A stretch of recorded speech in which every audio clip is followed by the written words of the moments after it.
আইনের ঊর্ধ্বে নন, ভারতবর্ষের আইনের ঊর্ধ্বে নন। সেটা অন্য লোকের যদি ইলিগাল বাড়ি বানালে যদি ডেমোলিশ হয় তো অভিষেক ব্যানার্জির হবে না কেন? দিদি 16টা ট্রাঙ্ক পাওয়া গেছে ওখানে, যেখানে বিভিন্ন রকম জিনিস সিজ করেছে পুলিশ বা কেন্দ্রীয় বাহিনী যারা ছিল, কি বলবেন?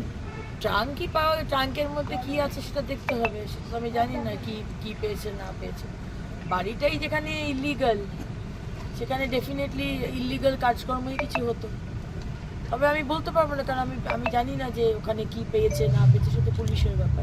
সেবাশ্রয় নিয়ে এত প্রশ্ন উঠলো, এতজন এফেক্টেড হলো, তারপর বেআইনি তার পার্টি অফিস যার পারমিশন নেই, যে দলটা বেআইনি মানে ফাউন্ডেশনের উপর দাঁড়িয়ে আছে, যে দলটার কোনো নীতি আদর্শ কিচ্ছু ছিল না, সেই দলটা সেবাশ্রয়ে গিয়ে হোমিওপ্যাথি ডাক্তারকে দিয়ে অ্যালোপ্যাথি ওষুধ দেবে, কারুর পা কাটতে হয়েছে ওই সেবাশ্রয়ে চিকিৎসা করার ফলে।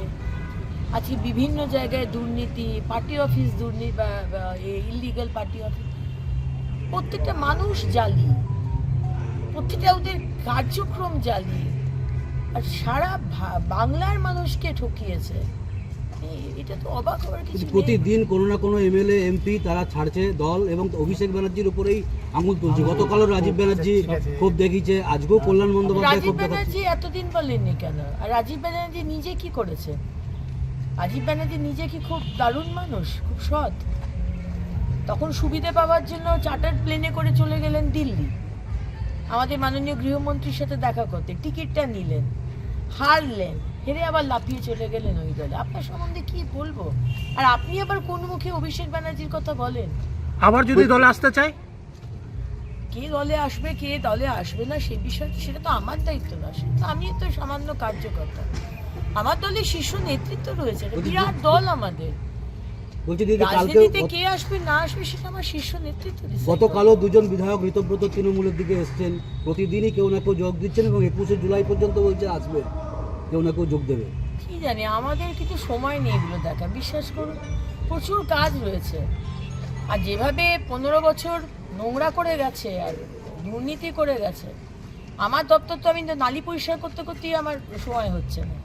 কে দলে যাচ্ছে, কে ছাড়ছে, কে যাচ্ছে, কে জানে, আমার দেখার দরকার। আরেকটা বিষয়, আজকে রাজারহাট নিউ টাউনে বিশাল বড় বিস্ফোরণ হয়েছে, ওরকম একটা হাই প্রোফাইল জায়গা, এই ধরনের একটা বিস্ফোরণ, এটা মানে কি বলবেন? মানে বিষয়টা জানি না আমি, কি হয়েছে বিস্ফোরণ আমি জানি না, জানি তারপর আমি আমুল ইন্ডাস্ট্রির কালকে শিলান্যাস আছে, ইতিমধ্যে উত্তরবঙ্গের কেন্দ্রীয় স্বরাষ্ট্রমন্ত্রী এসেছেন, কালকে আপনারা শিল্পের জোয়ার, এই নিয়ে কি বলবেন? 15 বছর দেখেছেন, কেউ আসেনি, একটা লোকও আসেনি।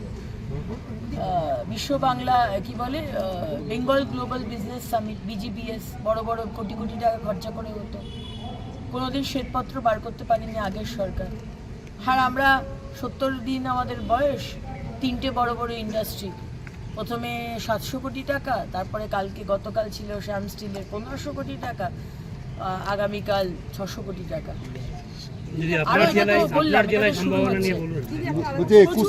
প্রচুর ইন্ডাস্ট্রি আসছে, আমার জেলাতেও বিভিন্ন মানুষকে বলা হচ্ছে আসার জন্য। হ্যাঁ, ওই ডেভেলপমেন্ট নিয়ে আমাদের আজকে মিটিং আছে, সমস্ত বিধায়করা থাকবেন। বলছি দিদি, একটা জিনিস, 21শে জুলাই 3টে দল আলাদা আলাদা করে পালন হচ্ছে, এরকম কখনো হয়নি, কি বলবেন? কংগ্রেস থেকে করছে, তৃণমূলের দুটো গ্রুপ তৃণমূল আছে নাকি? আমি তো জানি টুকরে টুকরে গ্র্যান্ড TMC থেকে হয়ে TTG হয়ে গেছে। TTG এখন আমরা তো বলেছিলাম, দেখুন আমরা তো পুরো সমর্থন দিয়েছি, আমাদের মাননীয় মুখ্যমন্ত্রী ব্রিগেডে করতে।